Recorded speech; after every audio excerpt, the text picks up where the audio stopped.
नमस्कार दोस्तों, स्पीडी जी के एनजीएस में मैं बलराम सर आप सभी का स्वागत करते हैं और देखेंगे आज का कोटेशन। तो मुसीबत में फंसने पर मनुष्य को गृह दोष, वस्तु दोष, शनि दोष सब दिखाई देने लगते हैं। मुसीबत में फंसने पर मनुष्य को गृह दोष, वस्तु दोष, शनि दोष सब दिखाई पड़ने लगते हैं। बस केवल खुद का कोई दोस्त दिखाई नहीं देता है, खुद का गलती दिखाई नहीं देता है। तो खुद पे ध्यान देना है दोस्तों, और खुद का गलती खोजना बहुत ही महान काम है। देखते हैं आगे प्रश्न, साइंस के प्रश्न जो आने वाले सभी एग्जाम में पूछे जाएंगे। एवोगाड्रो संख्या का मान कितना होता है? 6.023 × 10⁻23 होता है। दूरी मापने की सबसे बड़ी इकाई क्या है? तो दूरी मापने की सबसे बड़ी इकाई पारसेक है, और एक पारसेक बराबर होता है 3.26 प्रकाश वर्ष होता है।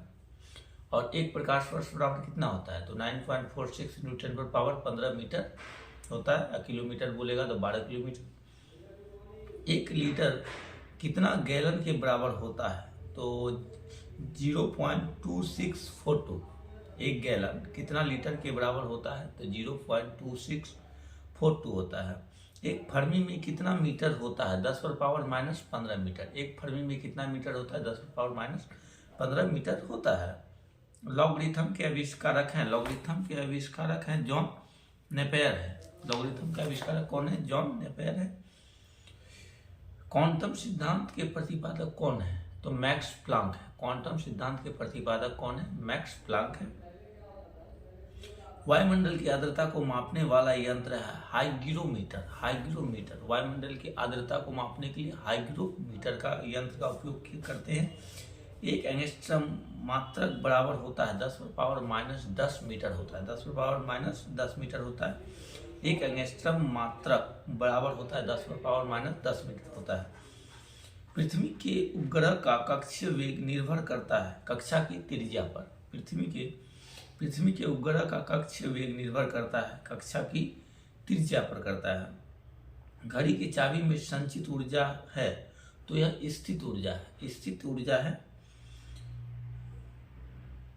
अनुदैर्ध्य तरंग उत्पन्न हो सकती है सभी माध्यम में। अनुदैर्ध्य तरंग सभी माध्यम में उत्पन्न हो सकती है।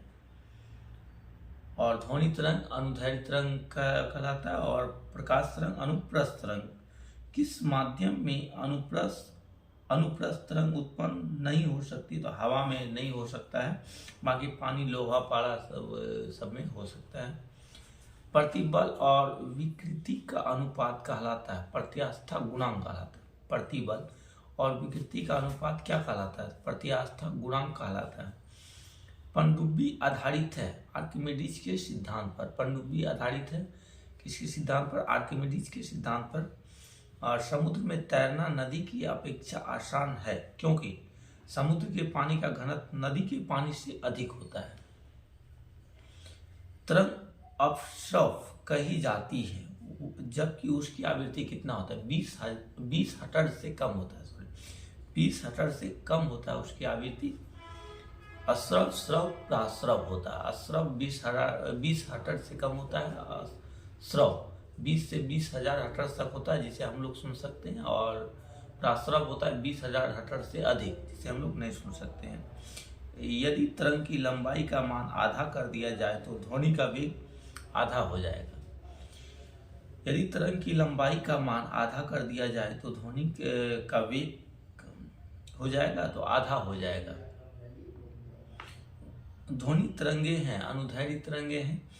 गोलीय दर्पण की फोकस दूरी उसकी वक्रता त्रिज्या की होती है, तो वक्रता त्रिज्या की आधी होती है।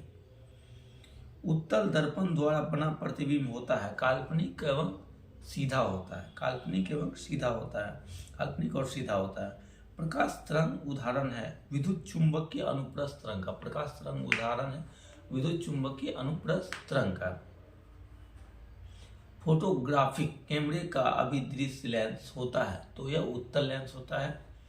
E = mc² को प्रतिपादन किया था, किसने किया था? तो अल्बर्ट आइंस्टाइन ने किया था। E = mc² को अल्बर्ट आइंस्टाइन।